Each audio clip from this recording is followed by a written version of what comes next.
করে এখান থেকে বারংবার, শুধু একবার না, এই নিয়ে বারংবার তারা এখানে আসছে, দোকানদার থেকে খাইতো, টাকা দিত না। আমাদের পাশে দুটো মেয়েদের হল আছে, মেয়েদেরকে উত্তক্ত করতো, রাত বিরাতে এখানে বসে আড্ডা জমাতে খান, আমাদের হলে পোলাপানকে ডিস্টার্ব করতো, এরকম বিশৃঙ্খলা তৈরি করতেছিল। যখন আজকে এইসব বিষয় নিয়ে কথা হইতেছিল তখন একটা পর্যায়ে বললো যে এই জায়গার মধ্যে তারা দোকান দিবে, তারা দোকান না দিলে কেউ দিতে পারবে না, তারা এই জায়গাটা নিবে। এই কথা বলে আমরা তখন ছিলাম, আমরা স্টুডেন্ট কয়েকজন ছিলাম, দোকানদার কয়েকজন ছিল, টোটাল হচ্ছে 10-12 জন।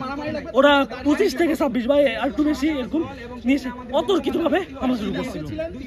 হামলা শুরু করার কিছু না, হামলা শুরু করলো, আরো পোলাবেন চলে আসলো দিকে। এখানে আমরা স্টুডেন্টরা আহত হলাম, কলোনি বা আশেপাশে যারা মানুষ ছিল তাদেরকে হামলা করলো। ইভেন তখন আমরা পুলিশকে ইনফর্ম করলাম, যে পুলিশকে যেমন আমাদের এখানে এমন হইতেছে, পুলিশ আসলো মাত্র 4 জন।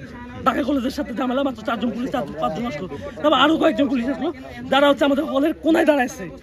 ঢাকা কলেজ নীলক্ষেতের এদিক দিয়ে এবং নিউ মার্কেটের 2 সাইড দিয়ে আমাদের হলকে আটকে, আমরা সবাই হলের ভিতরে। তখন হচ্ছে আমাদের হলের ভিতরে ইট মারে, 3টা ককটেল ফুটায়। পুলিশকে আমরা তখন আমাদের হলের ওয়ালের পাশে দিয়ে বলতেছি যে ভাই আপনারা এটা নিয়ন্ত্রণ করেন। তারা কোনো কিছু করতেছে, তারা একদম দাঁড়াইছিল। তারা কেমনে পুলিশের সামনে আমাদের হলের ভিতরে ককটেল ফুটায়, তারা সাধারণ মানুষকে কিভাবে মারতে পারে। তার মধ্যে 4 থেকে 5 জনকে হসপিটালে পাঠানো হয়েছিল। এলাকাবাসী, আমাদের স্টুডেন্টরা তো আহত হয়েছে। পুলিশের বিষয় আছে। যখন একটা পর্যায়ে ঢাকা কলেজের সাথে মারামারি হলো, তখন পুলিশের আরো ফোর্স আসলো, এসে ঢাকা কলেজকে সরাই দিল, এসে আমাদের দিকে এলাকাবাসী আমাদেরকে অতর্কিত হামলা করলো। ইভেন আপনার যদি এখান থেকে এলাকাবাসীকে দেখতে পারতেন তাহলে তার প্রমাণটাও পাইতেন যে কারো একজনের গাড় হয়তো ভেঙে গেছে, সেজন্য ওকে মেডিকেলে পাঠানো হয়েছে, গাড় নাড়তে পারতেছে না। প্রায় 15 থেকে 16 জন, যে একদম সিরিয়াস ভাবে। আইন শৃঙ্খলা বাহিনীর ভূমিকা কি? একদম নিষ্ক্রিয়।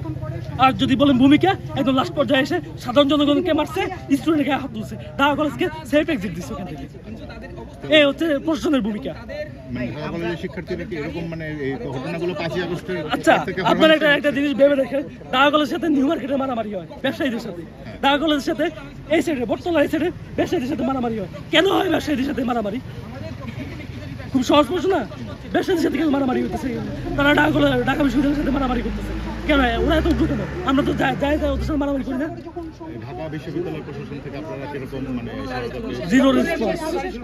Zero response. দ্যাটস হচ্ছে আমাদের প্রফেসর ঘুমাচ্ছে, আমাদের হচ্ছে বিসিআর কোনো খবর নাই, আমাদের হচ্ছে আমাদের প্রফেসরের কোনো খবর নাই, আমাদের হচ্ছে আমাদের সহকারী প্রক্টরকে জানানোর পরে উনি হচ্ছে পুলিশ পাঠাচ্ছে, আমাদের ইসলাম রতন স্যার ওনাকে বলার পরে উনি পুলিশ ফোর্স পাঠাচ্ছে, আর বাকিরা আমাদের জিরো। যার কারণে আজকে আমরা এখানে অবস্থান করছি। আমাদের নিরাপত্তা কোথায়?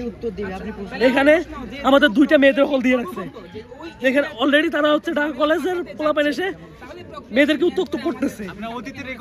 অতীতের রেকর্ড গুলো দেখলে আপনারা বুঝতে